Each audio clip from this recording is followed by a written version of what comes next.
is safe in the harbor, but this is not the purpose of a boat. Paul Coelho. Mhm. Welcome to the Reasonably Unreasonable podcast, a show of pondering paradox, navigating nuance, and potentially even making a joke or two along the way. Welcome to our exploration of humanity.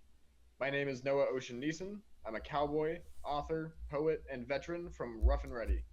Joining me today are Alex Holtz and Brian Hinault. Gentlemen, would you guys like to introduce yourself a little bit? Yeah, my name's Brian, and I'm a spiritual seeker of many different dimensions. I also have a heart for science and psychology, and that's probably going to be my journey and my career path. And I'm ready today to talk about fear because that's been a really important subject in my life and a recurring subject and a recurring theme. Nice. I'm Alex Stoltz. I'm also an author, but I'm a finance bro. So, a little bit different than regular author. Yeah, it's pretty much it. Alrighty. So yeah, today we're talking about fear, which is a pretty interesting topic in my opinion. There's a number of different things that contribute to what the phenomena in the West that we know as fear goes into. Some of those are biological, some of those are psychophysiological, some of those are neurochemical, some of those have to do with imagery associated with certain cultures that we were raised in, and they all tie into this really interesting blend of soup that turns into fear. And I know I have done things where I have felt plenty of fear before, and I've also very intentionally and very purposely done things that overcome those fears. So today we're going to be talking a little bit about fear. Um, Brian, from a kind of more psychological perspective on how the mind and brain works, you want to unpack a little bit some of the mechanistic aspects of how fear manifests itself in our bodies? Sure. So I would say that fear is going to be centered around the amygdala. Fear in the body is going to activate all sorts of chemicals like adrenaline. What I tend to do is I tend to look at things from the perspective of people and understanding how I can help them.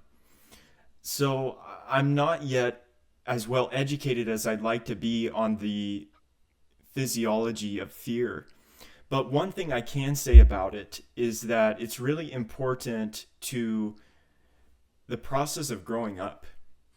And so much of when I was a child did I feel the most fear. And as we get older, we gain more of our neocortex. More of our neocortex comes online. And one thing I will say is that if you look at the prefrontal cortex, there's the bottom, which is at the bottom center, and the sides. They seem to be devoted to regulating our emotions. So a lot of what's down here, it goes back and it talks to the amygdala, which will flash during fear. Is There's just out of curiosity, is there a difference between right and left side amygdala flashing, or do those pretty much have the same effect no matter which hemisphere they're in? No, they're different, and the two there's technically two Hmm. amygdalae, because you've got the two sides, right? And you're Yeah. exactly right. It looks like there's actually some pretty significant differences, and that even there's differences between conservatives and liberals in terms of which side of their amygdala is more active. It seems that conservatives have a more active right hand side amygdala, strangely Hmm. enough. And then the amygdala, there are two parts of the amygdala. One part of the amygdala is a little bit further out front and the other part is a little bit further back.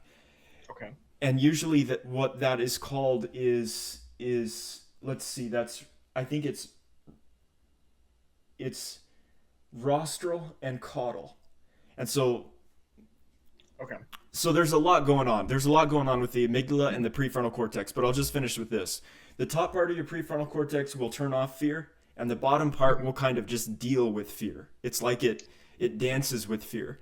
But this top part, that's where you can really turn it off. So like a guy like Alex Honnold, who's climbing the sheer face of a cliff with no rope, he's Mm-hmm. going to have a lot of activation up in his dorsal prefrontal cortex. And dorsal is like a dorsal fin.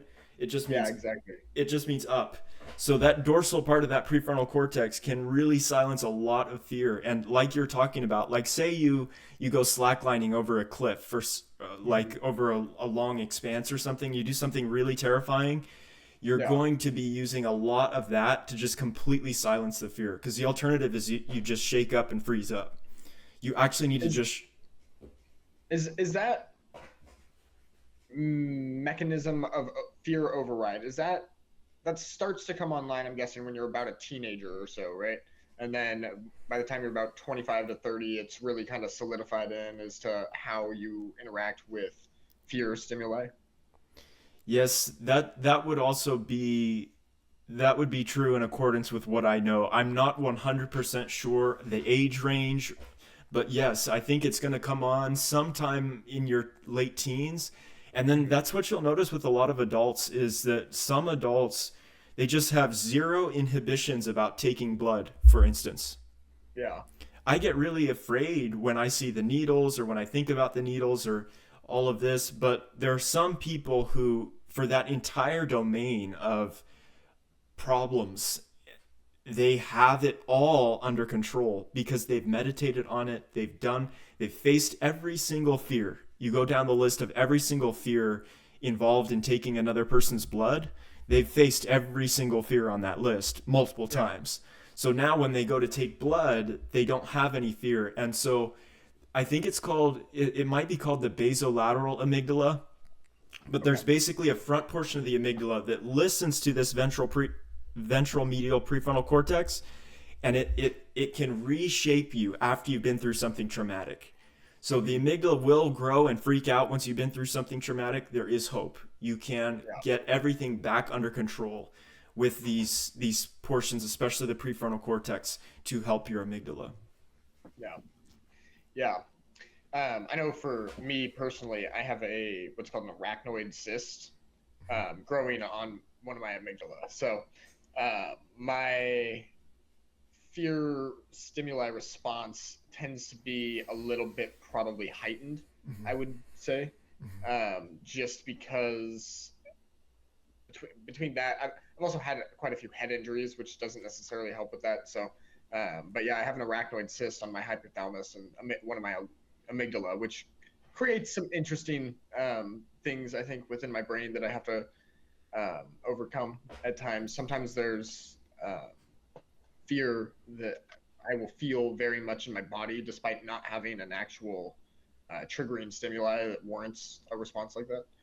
Uh, yeah, it's really interesting. It's really interesting how the brain works like that. And the amygdala, they're really quite small. They're only about that big or so. They look like little almonds, um, and it's crazy how these tiny little almond-sized dots inside of our brain. I mean, they like, oh man, adrenaline is a hell of a drug. I don't know if you've ever been much of an adrenaline junkie. I know for me, I was driving dirt bikes really fast and cliff diving and like just skirting the edge of death as close as I could for a good chunk of years there. And man, there's nothing quite like just the thrill of having adrenaline running through your veins. And um, yeah, it's interesting how some people really enjoy that, or some people really do not enjoy that.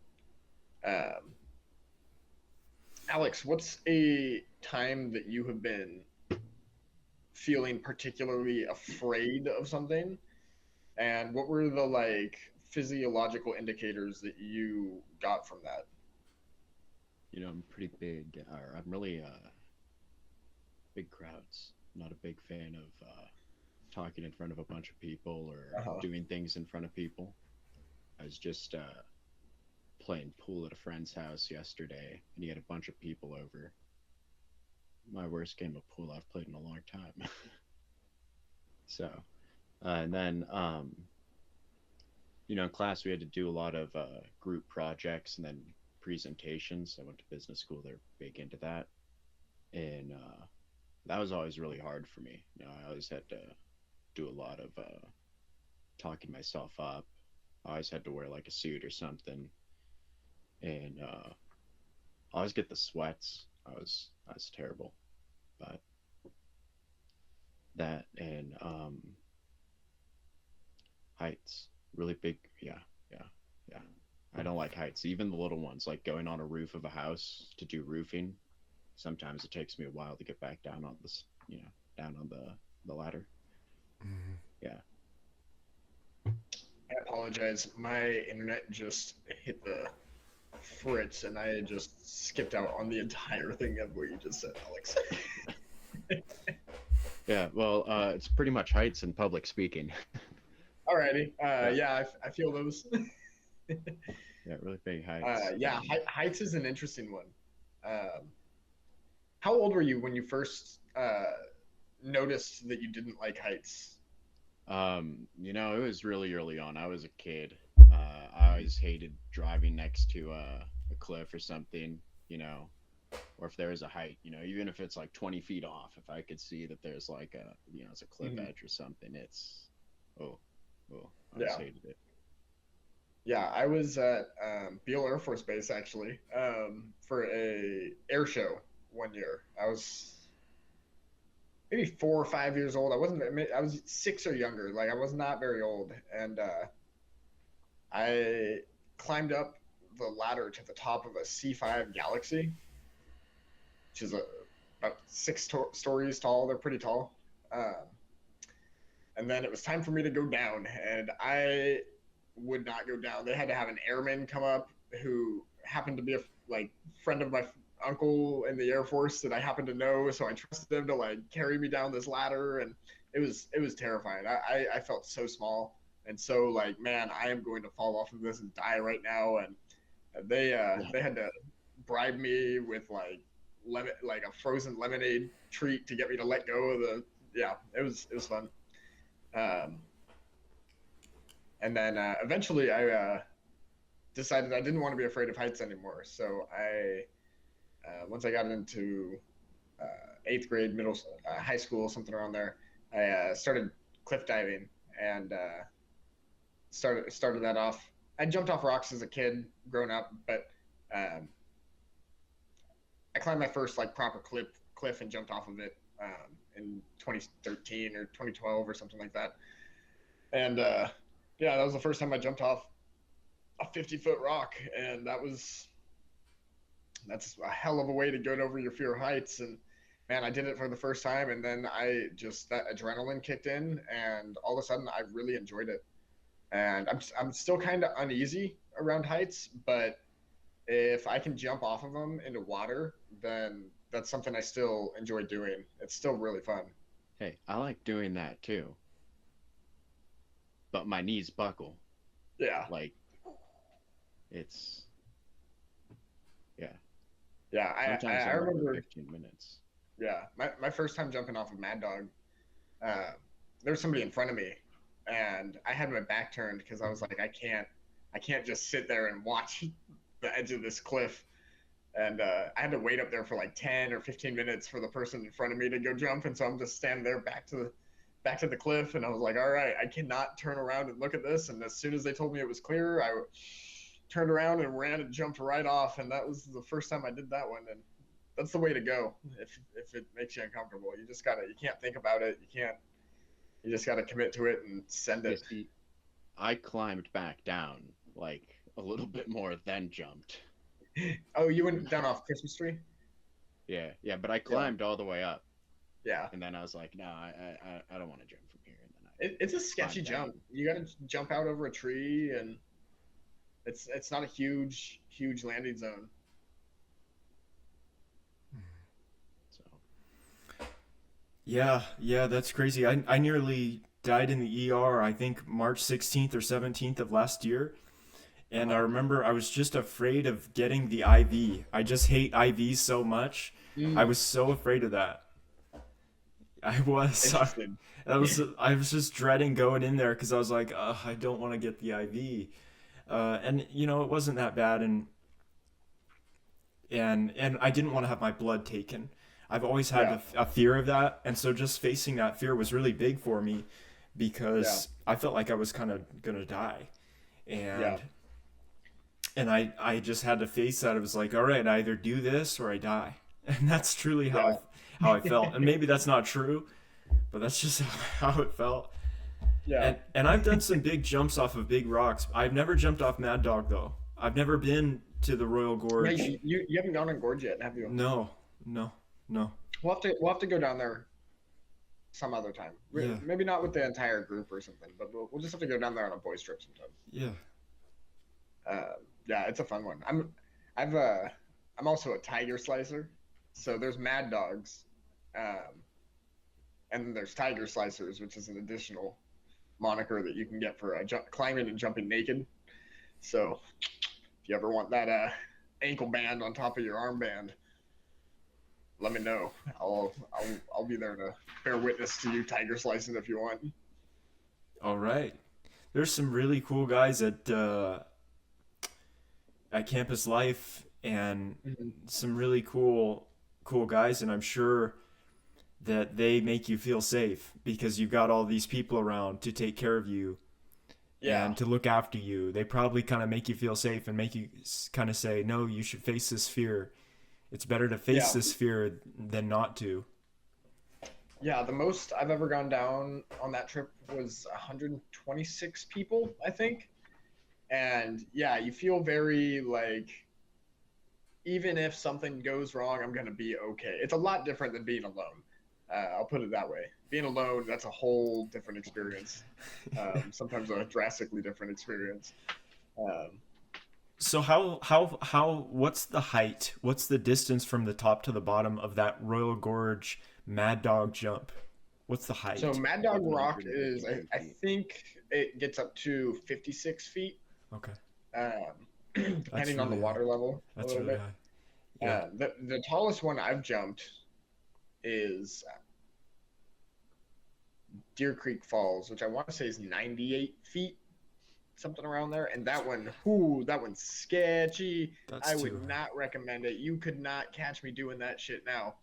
But back when I was young and dumb, I, I, I jumped it a few times. And you It's too can't see the far. bottom on that one. You can't see the water when you jump for that one.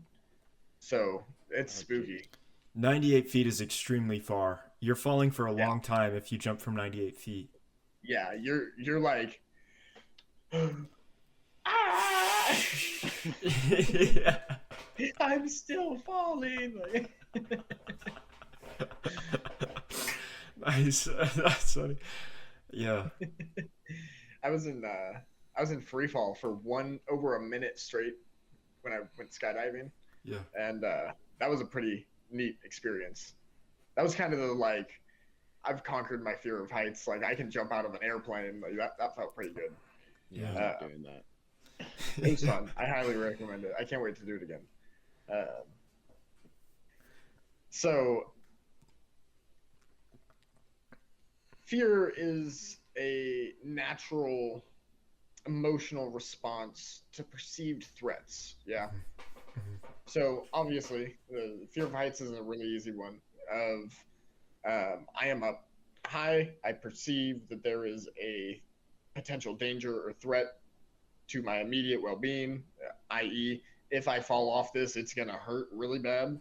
Um, so that's a rational kind of immediate fear. Um,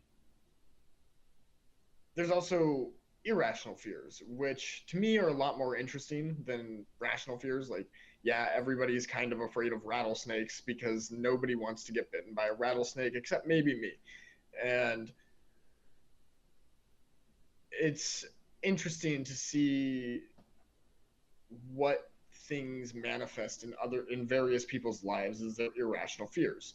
I know I had a friend growing up who, for whatever reason, it was like soggy, wet bread was something that he feared. I never understood it. He didn't really understand it. He just knew that like the sight of soggy, wet bread was absolutely terrifying to him. So of course, when I was younger, I would like put like bread bed in a bag full of water and like throw it at him, and he'd like get really uncomfortable with it. But um, do you guys have any irrational fears that come into play throughout your life? And if so, if you're comfortable sharing them, what are they? Spiders, Spiders? frogmen, giant rattlesnakes. I mean, those aren't irrational fears, though. Those are just things that you have to deal with where you live. Yeah, but when I was a kid, I used to have a reoccurring nightmare where I fell into a well of just ordinary brown garden spiders. Ooh. But instead of being full of water, it was full of these spiders, like to the same consistency. So I drowned in a well, but from spiders. Because there's no That's water, it was just not full of spiders. terrifying. It was, yeah. Yeah, and I used to have this nightmare a lot, so yeah, I hate spiders. We're gonna have to do an episode on recurring dreams sometimes, because I had a recurring dream that I was regularly recurring for almost 20 years, and it was weird. It was a dream within a dream. Well, I think fear is really important, and I'm glad you're Yeah. bringing up dreams, Noah. So I was recently hospitalized, and I was placed on a 5150 hold as of December 28th, 2024, and I went into the hospital, and on my third night in the hospital, Sierra Nevada, just our local hospital, I was watching the TV, and they had Mel Gibson's Apocalypto on the TV. Ooh, that's a good one. It was. And then they also had the remake of Willy Wonka with Johnny Depp that came out in, I don't know, 2007 or so. It's a controversial statement, but I'm gonna go out on a limb and say that I prefer the Johnny Depp one to the Gene Wilder one. I liked the Johnny I like Depp it. one. That's the first one I saw. Yeah, I It saw was the one that I grew up with, Yeah, so I think it's the one that I like more. it was Yeah. really, the imagery was just insanely rich, and just so much of Very. Have you read the book? I actually haven't. No. I It's- milked that for so long. Every time, every year, independent reading, Charlie and the Chocolate Factory. I mean, Nice. till I was in like 6th grade, I really milked it. I read it once. I haven't. There's not a lot of books that I've reread. I guess now that I I think think I about had it. like a first edition that was my dad's. Oh, nice. I have no idea where it is, which sucks because that was my favorite book. Yeah. Well, Your I just favorite when I was watching the movie with Johnny Depp, so much of it is about fear. It's a lot about vanity, but it's also a lot about fear and how you act when you are afraid. I think so much of the free will debate sort of assumes a lot of the people who participate in the free will debate assume that almost like the our reality is some realm of space and time whereby all our actions are unencumbered by any forces which come from within or without. And fear comes from both within and without. Because Yeah. fear, if you're teetering on the edge of a cliff, it's like, it's not just your perception. You really could die. Yeah, exactly. You Yeah. could also sit and meditate and just breathe in a certain breathing pattern and put yourself into a state of heightened parasympathetic arousal. Yeah. And like basically invoke the fear mechanics and trick your body into thinking that you're being afraid. Mhm. You can also, if you're in that position, you can use your breath to trick your body into thinking that you're safe. Breath's interesting like that. It's really weird how you can just hack your body by breathing differently. Right. And I think that fear, it's so, I don't want to dismiss it with the word subjective, but it's a very preeminent form of subjectivity in our lives. It's almost like the hero's journey is against fear. It's I would agree with that. yeah. I've been working on my book a little bit here recently. and kind of going over the structure of, it's not exactly a traditional hero's journey, but it has elements of a hero's journey. I more modeled it after the fool's journey, which is a bit different. It's not necessarily a traditionally framed book, but uh, the main protagonist takes heroic steps throughout the book. So kind of like Don And Quixote. uh, more like if Gandalf wrote Dante's Inferno while he was alive. And then like Robert Anton Wilson and Tolkien and Nietzsche and Hunter S. Thompson provided like footnote commentary for it. Like it's um it's deep. It's really layered, and it really cuts into the heart of certain fears.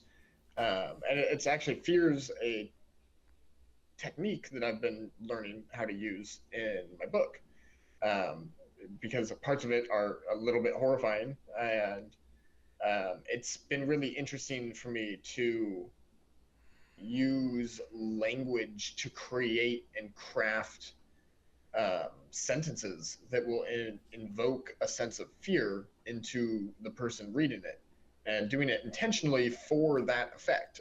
That's been a really interesting one that I've been playing with for a little while here. And yeah, I'm done with my first draft. I'm looking forward to my second draft. I've been really sharpening up my writing recently, and um, where it stands, it is emotionally visceral and gritty, and it also has this horror component to it that I've found really cathartic. It's been really interesting to see kind of where my own fears intersect with using them as art, um, and seeing what I can do to elicit a fear response based upon what I'm writing. That's been a really interesting one to write, work through. It's a lot of like, how do I use psychological language in a poetic form without you realizing that it's psychological language? And that's an interesting tapestry to try to weave together that I've noticed. And I'm glad that I have lots of very visceral moments of fear to look back on, because I was very afraid of pretty much everything as a kid. I had a lot of different fears. I was afraid of heights. I was afraid of the dark. I was afraid of clowns. I was afraid of dogs. I was a really scared kid. And um, so it's interesting to be able to look back at fears that I've had over the years and then transmute them into intentionally horrifying things, designed to elicit a fear response. It's been a really kind of interesting form of therapy to kind of work through some of that. That's interesting. I read a book called Snowbound in fourth grade about two kids who get caught in a snowstorm in their car. And it's all Mm-hmm. about fear. And one of the kids, and it's a Yeah. boy and a girl, and the boy he twists his ankle. So, and then I found out that the author was a World War II veteran with PTSD. I Mm-hmm. remember that book made me feel more afraid than almost any book I've ever read. It was like Into Thin Air by John Krakauer, but for me it was even more intense because I was so young and I had never Mm-hmm. been exposed to almost that military level of ruthlessness that you Yeah. see in a lot of military movies where the characters die on screen. I think fear has a Yeah. lot to do with loss, and it has to do with putting away that statistical side of ourselves. Mm-hmm. So, like with Saving Private Ryan, when they're storming the beaches and a lot of people are dying and getting shot down, fear is like, it's it's part of that situation. It's part of facing something that really could kill you. And Mm-hmm. so we can talk about fear, but I think what's important is that we understand that danger is the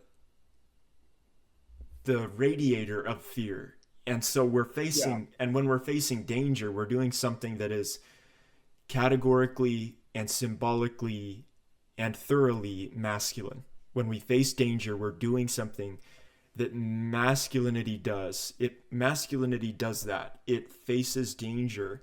And even if you have a more masculine woman, I believe she'll face more danger. There's something about being a masculine physical form that makes you push through resistance at danger and then undo or solve or fix something or extract something valuable at the place of the most danger. And sometimes we take casualties as men. We get shot, we get damaged, but fear is a fear is that warning that you're in a place of danger that could imminently harm you or fatally harm you or permanently damage you. Fear is all wrapped up in all of that, dare I say, objectivity. Mhm. And that's what makes it so interesting is it's so important to what it means to be a masculine agent. A male or a man is fear. It's all wrapped up in Yeah. that. Yeah, fear, it's an interesting one. It's not like other emotions. Like I don't know of anything except maybe rage, like profound sorrow that really grips you the way that fear does. Uh, like joyfulness is great, but it doesn't quite like there's a almost weightlessness, lightness to it. Like fear, I know for me, like I feel it in my body. It feels like meat hooks digging into my flesh, and like it's traumatic. Like I don't want to overuse the word traumatic, but like they're like probably the most scared I've ever been was has been staring down a mountain lion within like 40 yards of one. Uh, and like, man, there's like, it's weird being an apex predator and seeing another apex predator and being like, ooh, you might be able to kill me. And you're close enough that I might not be able to get a knife out fast enough. And I don't have a gun right now. And like, realistically, you could rip my fucking throat out right now if you wanted to. And like, that's a level of fear that it almost demands reflection on of like that's almost a near death experience and in the moment it is terrifying like even for me who's well acquainted with wilderness animals. I've interacted with a lot of wildlife. I've seen quite a few mountain lions. Even for me, seeing a mountain lion up close, that ooh fuck, that's spooky. They just look at you a different way than other things look at you. They look at you and they're like, you could be my prey if I want you to. I could rip your fucking throat out if I wanted to. Let's just go our own separate ways. And like that's a different kind of fear than even like rational or irrational fear. That's just a like you almost freeze in place and are like, this could be the end. Um, it's yeah, it's almost like putting on a wet leather jacket and trying to move around in it and being like, this doesn't like your whole body doesn't want to respond correctly. Yeah, that makes sense. And I think a lot of animals like mountain lions and large dogs, they're actually surprisingly formidable and they're surprisingly invulnerable in terms of their Mm-hmm. anatomy. So they Yeah, can be hard to knock over because they've got four limbs on the ground. And the claws of a mountain lion are really just meant to immobilize, but it's really the teeth yeah, that kill you. The teeth puncture you and then bleed you to death. That and or their jaws can they crush bone. I mean their canines are can be Yeah. 2 inches long. Well, their bone Like they they puncture can through bone with those things. yeah So they can yeah right puncture through. right through your skull. Mm-hmm. They can open pretty wide. So the claws will just immobilize you and then they'll wrap you up and then they'll use those teeth to just make a puncture that kills you. So Yep. yeah, that And they that does like sound eating scary. people too. Mountain lions will also hunt people. Mm-hmm. for sport. And like they're one of the few, like not a lot of things will kill people, but mountain lions and grizzly bears are like two notable exceptions. They will hunt you. Um, Plenty of people get hunted by mountain lions every year. It's not super common, but um, yeah, they're freaks of nature. We saw some actual African lions today. We saw three big African lions, Nice. and man, those things are big. But I would almost rather fight an African lion than a mountain lion. Like there's Mount just, and I haven't. To be fair, I haven't seen a wild African lion, so I don't actually know what that looks like out in the brush. But um, I've seen a handful of mountain lions closer than I'd like to, and like Well, they out in the get wild, pretty man, they're big. just fucking beefed out and like they're big. They're big and they're fast and they're really good at killing stuff. So I don't know. African lions get pretty big. yeah, They eat people for sure. yeah, They like it. Anything there, that's big enough to eat us does. yeah. There was one that was radio tagged about over a decade ago, and it killed like 36 head of cattle in one night in Pin Valley just to do it. Didn't eat them, just killed them, just to practice. Like they're vicious creatures. Yeah, All cats are all cats are little murder machines that I saw just I saw a TikTok of a mountain lion that had caught this one lady's house cat, and the house cat mhm, was just completely dead. And it was this yeah. black and white house cat, and the mountain lion's got the house cat in its teeth, just this dead house cat. And the mom is filming the mountain lion through a sliding glass door. That's all that's between this mom and a mountain lion. And she goes, honey, they got Oreo. Or like there's like a daughter in the house. She goes, they caught Oreo. That's the cat's name. And the top comment on that TikTok was, I think he wants some milk with his Oreo.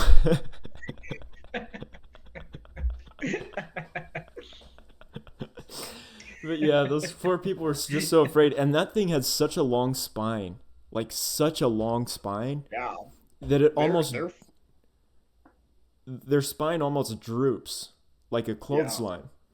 It's so long.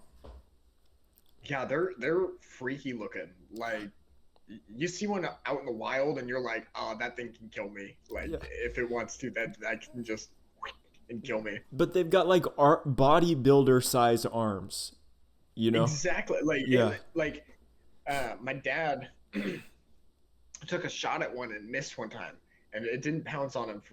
Thankfully, it ran off. The shot scared it off, but he missed. He was not happy about that, being a Marine and missing at 20 yards. But he was so spooked. But he, like it got hit. The same cat got hit by a truck not long after that, and it was the same one, and it was probably 250 pounds. It was enormous. Like it looked like a bodybuilder. It looked like The Rock wearing a lion costume.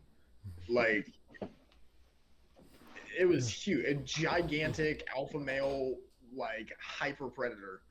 It's like the size of its palm was bigger than my hand. Like I got big hands, so Yeah, and they don't have that big of heads. I feel like African no, lions have larger kind of heads. they're kind of almost my size. Like they're Yeah. almost a human size, but they're on all fours, and like they're so well designed for killing stuff. It's insane. Yeah. You're reminding me of Alien versus Predator. They're just Yeah, basically one of the xenomorph aliens or something.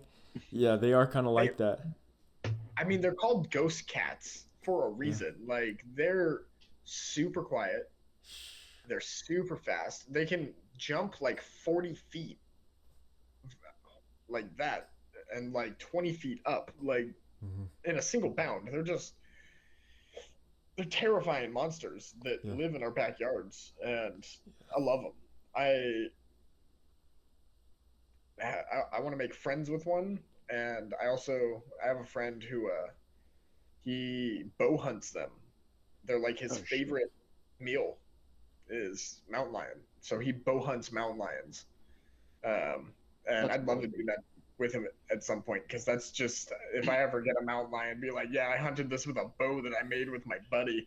That'd just be cool. People, you have to do population control on them because if not, then their No. numbers will just keep growing. But I mean, yeah, I'd shoot one. I'd like to use a flintlock rifle. That'd be pretty cool. it'd be cool. Flintlock would be cool to hunt with. I want to go spear hunting at some point. I don't know what I want to spear hunt though. Pigs. Probably.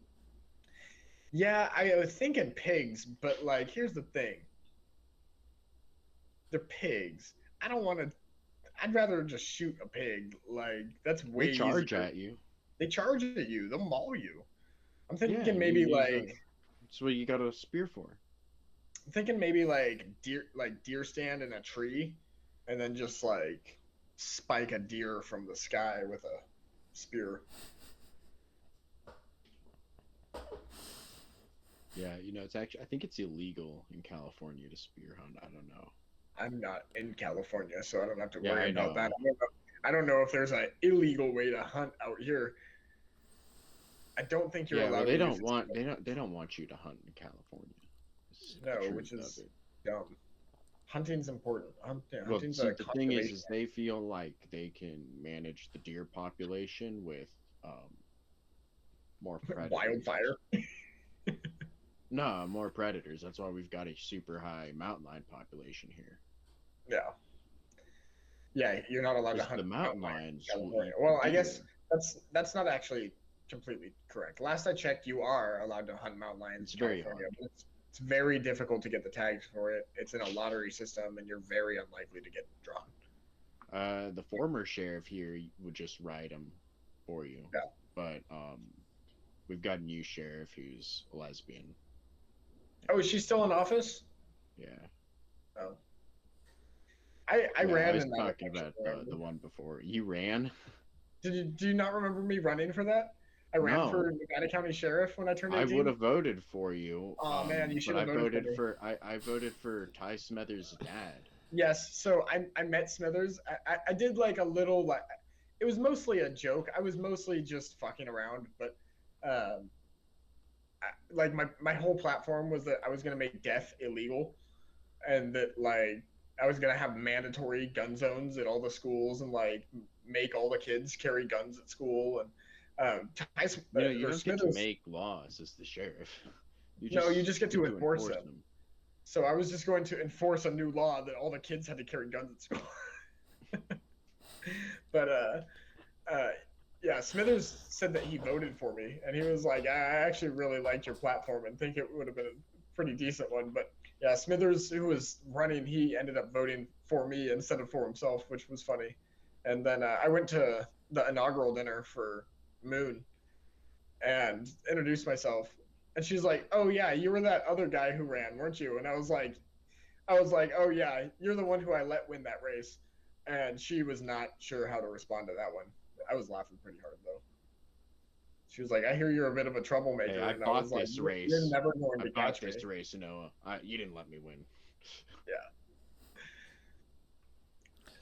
I think one thing that's very notable about the Bible, especially the Old Testament, is that the Jews spend centuries in fear, shrouded in fear from their opponents on all sides.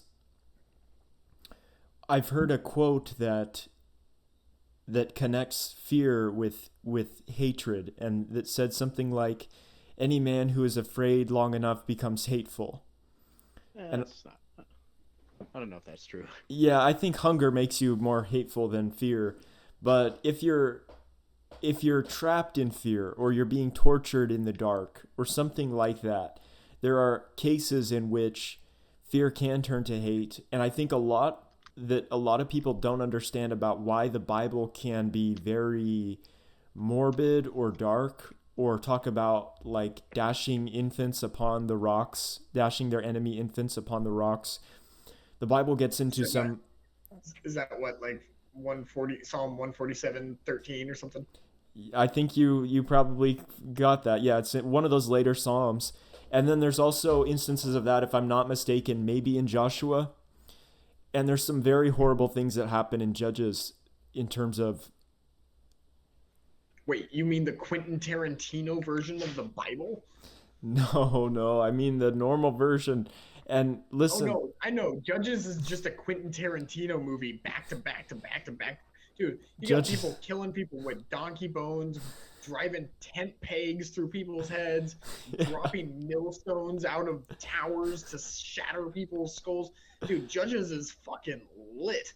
It Yeah, is potentially my favorite book of the Bible. Judges Um, chapter 19 is particularly gruesome, where all of Israel goes to war with the tribe of Benjamin over the defilement and dismemberment of a prostitute or a concubine. mhm. But Uh, basically, Right. there's some very dark things that happen in the Bible, and I think a lot of them are very much attributable to how fearsome the times were for the Israelites. And the Israelites Mhm. were like the people, they were outliers in the sense that they were those people who didn't actually believe that men could become gods. Unlike the Yeah. unlike the Greeks, Egyptians, and Babylonians, the Israelites were those Pretty much annoying, everybody else around them. and everybody else around them for centuries. Yeah. They were those annoying people who don't actually believe that men can become gods above and beyond the King of Kings or Yahweh Yeah. Elohim. So they did have Yeah. this idea that we are all Elohim. They did see that. Mhm. And other cultures, when they get into demigodhood, it's actually kind of similar. So this idea of godhood is extremely ancient, and it's not like the Jews were excusing or thought themselves exceptions to the idea that there is such a thing as godhood. However, I think that once we consider the psyche more holistically, we'll see going back that godhood and the nature of collective fear, I guess, there's something tied up about all of these old things, all of these extremely ancient modes of humanity. And Yeah. I just think it's time that we took a walk down memory lane and looked back into why godhood is so different between different people and why fear seems to make us fear the Lord. That's so central to what it means to be Hebrew, is to fear Yeah. the Lord. And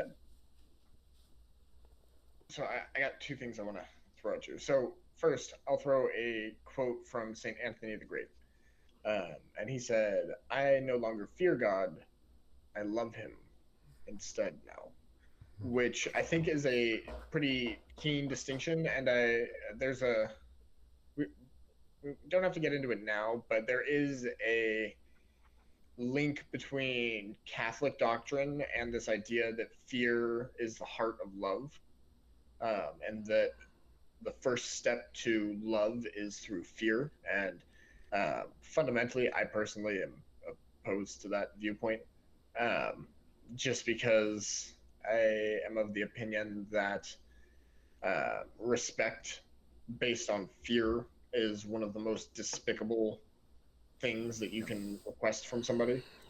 Um, I mean, hey, I have a also, gun like, to your what head. would You they either know? respect me or I blow your fucking brains out. That's not respect. No, That's not. no. Um, That's not. Yeah. yeah. That's not a tangible form of respect. Yeah. But then like commitment based on love um, is kind of the inverse of that. Um, of like not only do I love you, but I would take that bullet for you. Um, and that's a very different way to look at the world. Of I'm willing to be a bullet sponge rather than I'm willing to pull a trigger. And uh, yeah, it's interesting. There's uh, a wrench that I'd like to throw into your argument, however. Please. So, well, yes, I would. Oh man, I'm about to dance on some fun waters. Um, so I will agree with you that at face value, um, the Judeo-Christian structure doesn't account for godhood ascension. However, there's a glaring thing in early Genesis that I would actually argue is an indicator that not only is it possible, but it is probably likely the path we ought be on is a form of Judeo-Christian godhood ascension. Uh, so the character of Enoch shows up fairly early on in the Bible. He, was 365 years old, and then he walked no more and ascended into heaven. Effectively, he didn't die though traditionally. Um, and then I don't know. Have you guys read the books of Enoch? No. I started it, but I've never finished it. See. They're dense. They're tricky to read. I've read them quite a few times. They're worth reading. I won't be able to give a great synopsis of it now, but effectively, like, Enoch becomes an angel known as Metatron eventually, and so a transformation occurs between him being a mortal man and him being transformed into something like an angel. And there's some interesting ties to that in the New Testament, where Christ says that we will be like the angels. And so I think while Western Christianity and evangelical Christianity in particular doesn't put an emphasis on human divinity synchronization, one thing I've noticed about Orthodoxy, as I've explored it a little bit, is that they have a framework for that, of a process known as theosis. And so theosis is the non-union fusion of man and the divine. And so I think that is a tenable goal within Christianity, but it's less me becoming a god and more me embodying the God that I am already in the image of. Yeah, it's becoming one with God, Yeah, exactly. It's aligning your will completely with the will of God's, and that's done through a lot of prayer, fasting, and continuation of that. Yeah, that's a whole process, and it seems to take form in various different ways. Well, I think it's I think There's it's some important. Orthodox monks that have achieved clairvoyance. It takes form in different ways. But before you go on, Noah, I just want to say that Jewish spirituality does seem to be innovative in this way. And I'm so glad you brought up Enoch in the book of Enoch, because so much of Greek spirituality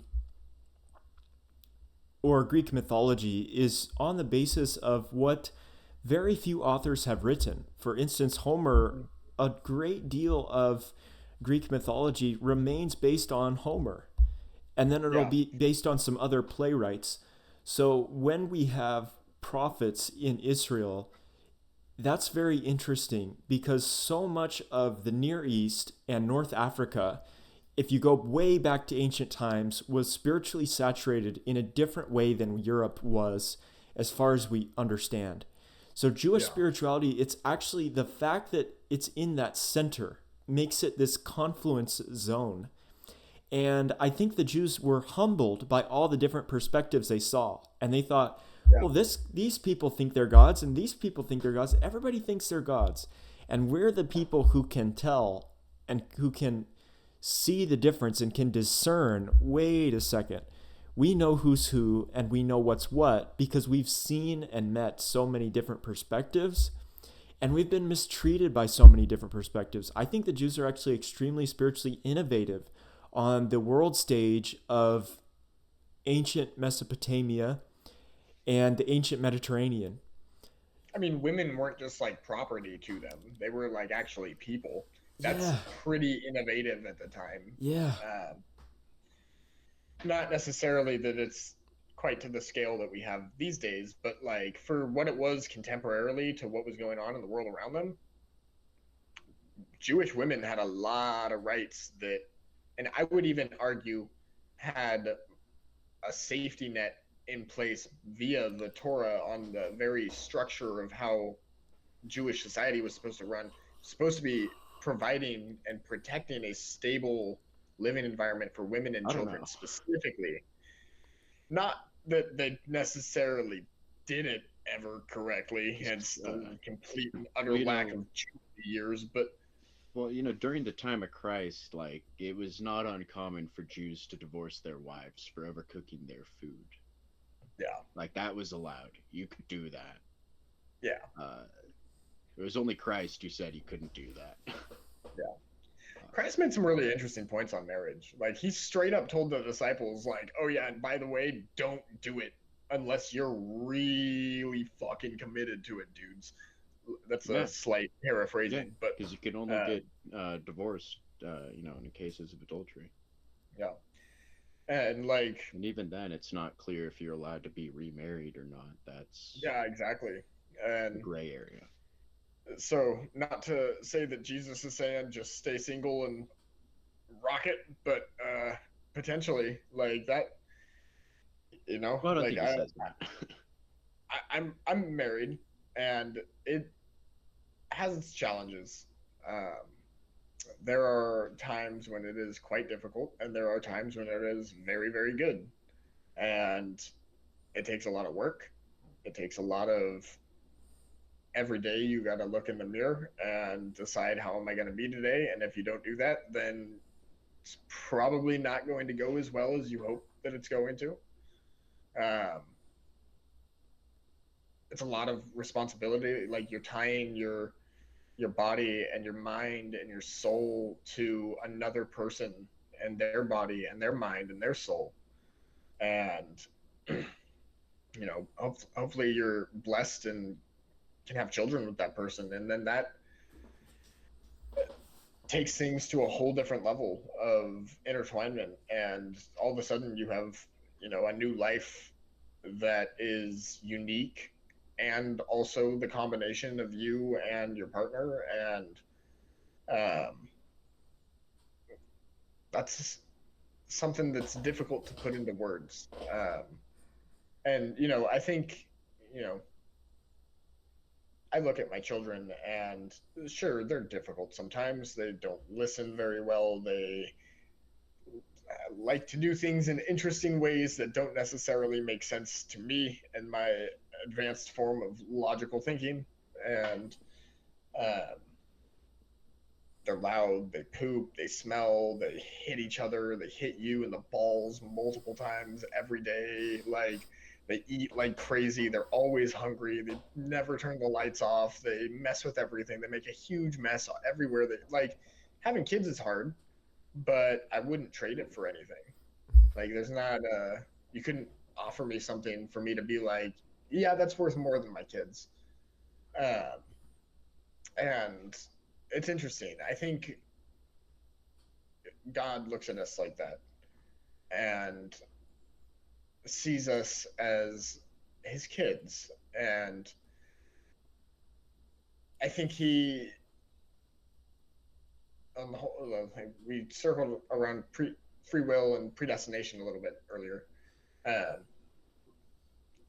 I personally think that we are predestined to have a level of agency that we're able to exercise, and um, we should be grateful for that bit of agency, because there's a lot of things happening all around us all the time that we don't see or perceive or are aware of that, um, if all that wasn't happening, we wouldn't be able to exercise the little bit of agency that we do have. Um, but yeah, it's interesting. Having kids has reframed the way that I see other people. Like coming out of the military, it was all targets and not targets, and now it's, oh, you're just somebody else's child, and you're just grown up. You're not just a person, you're somebody else's child, and that is a precious thing. No matter how old or haggard or mistakes that somebody's made, like they're still somebody's baby at the end of the day. And uh, that's been a pretty drastic shift to have from seeing people as target authorized to shoot at, not a target, not authorized to shoot at, um, or like patient that I'm allowed to break their bones, or not a patient, I don't need to interact with them. Um, yeah, it's been interesting. Relearning that I am also somebody else's child and other people's child. That's been kind of an interesting one as well that I've been encountering as I have my own children. Is um, I may be, a 25-year-old man, but I am also very much still my parents' child. Um, I just have grown to a certain point where I have certain responsibilities now that I have to take care of. My own children, for example. But that doesn't negate me being their son.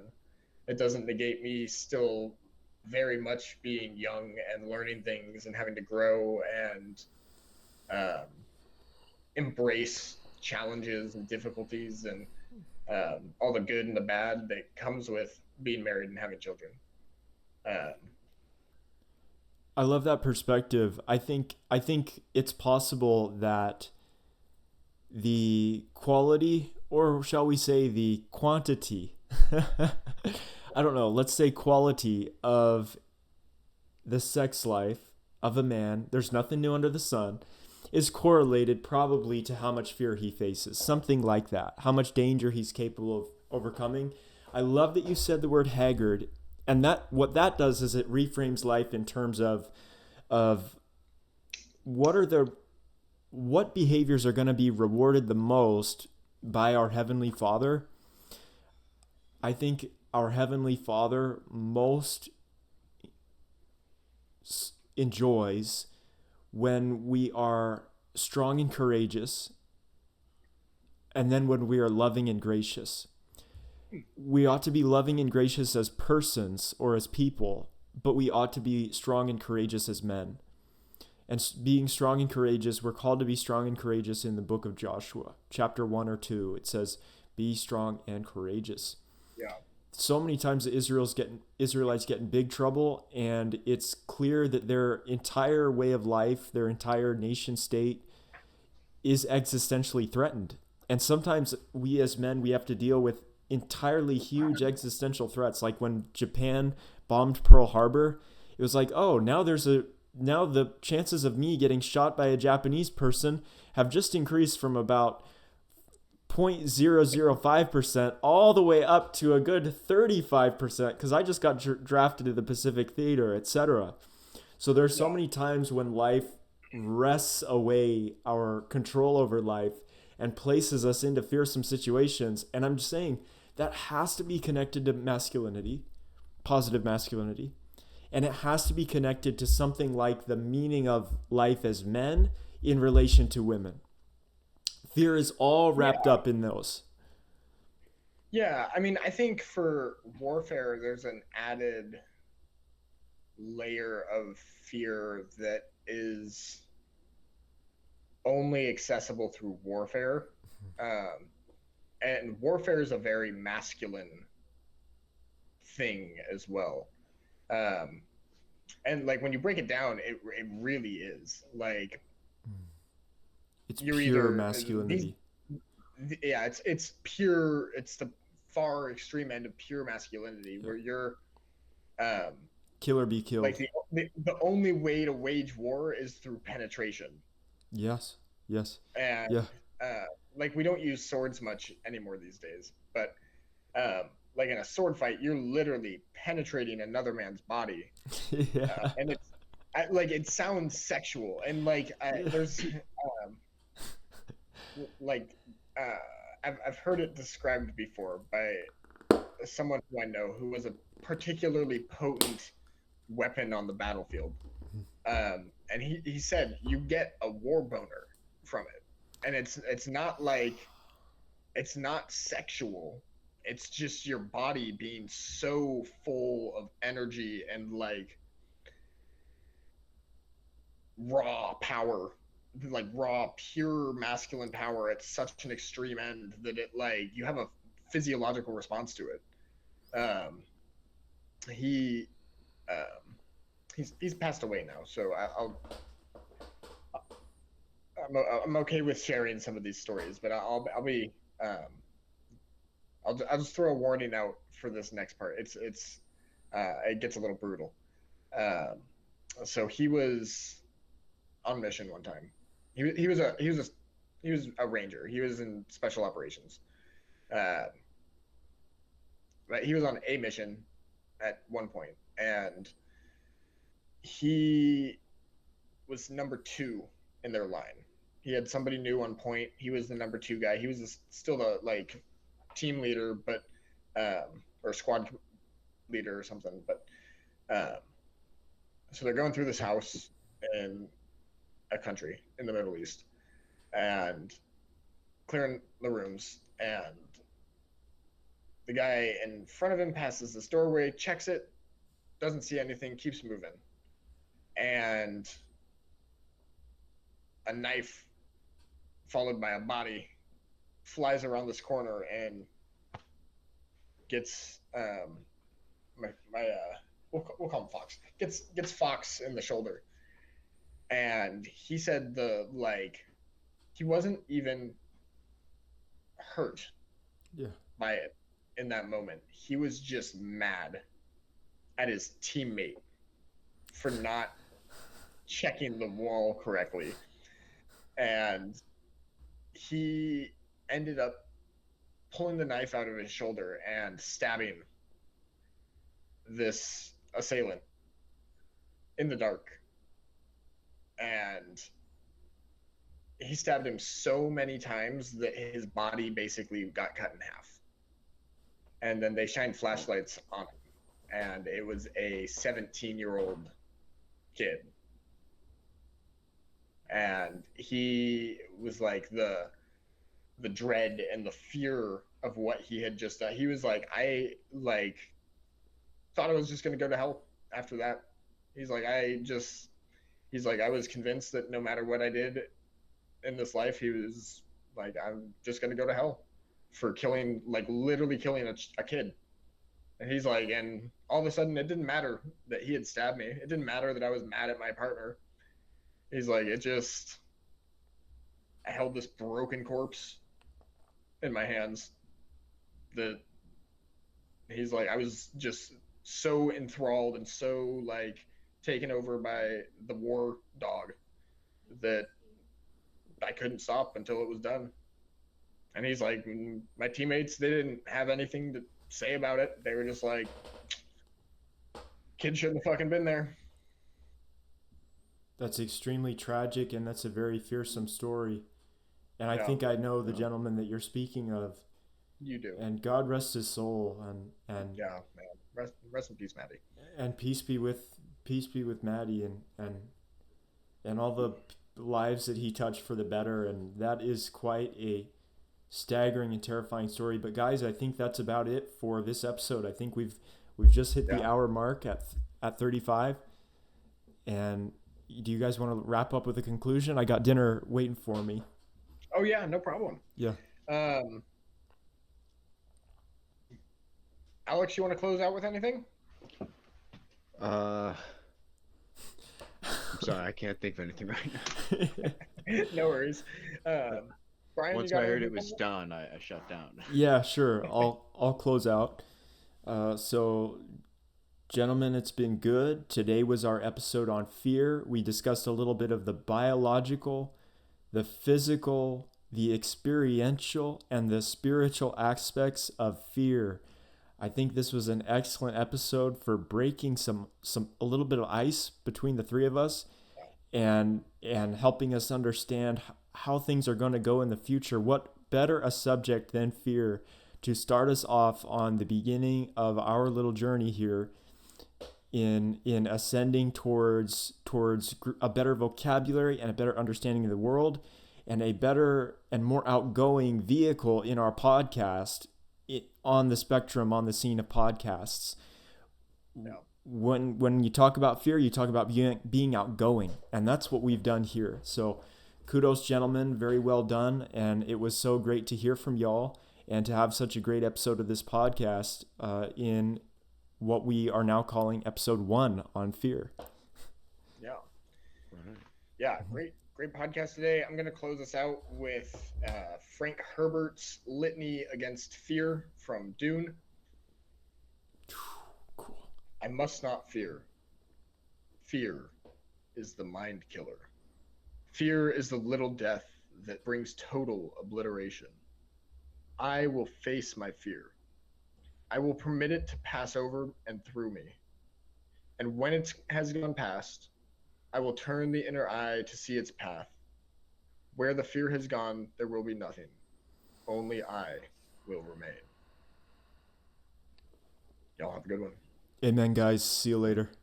So good. Good night. So good talking to you guys. Good night. Yeah. Night, Alex. Good shit, boys. Nice. Peace. Peace. Be with you all. Same.